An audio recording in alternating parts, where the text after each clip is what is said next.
Assalomu alaykum. Odamlardan pul olib, qarzga botib, qarzini uzolmasdan qiynalib yurganlarga ajoyib bir duo aytaman.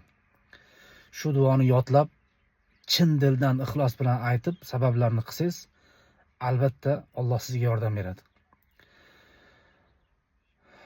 Ya malikal mulk, ey mulklarning podshohi, tu'til mulka man tasha.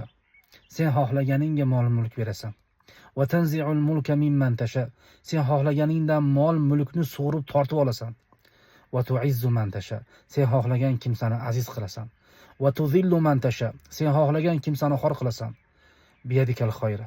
Hamma yaxshiliklar seni qo'lingda. Innaka ala kulli shay'in qodir. Sen hamma narsaga qodir bo'lgan zotsan. Deb turib, ey Allohim, o'zing menga rahim qilgin. Meni insonlarning oldida yuzimni qaro qilmagin va o'zingni fazling bilan meni boy qilgin. Boshqalardan meni behojat qilgin deb chin dildan duo qilasizda, keyin sabablarga kirishasiz. Albatta natijasini ko'rasiz inshaalloh.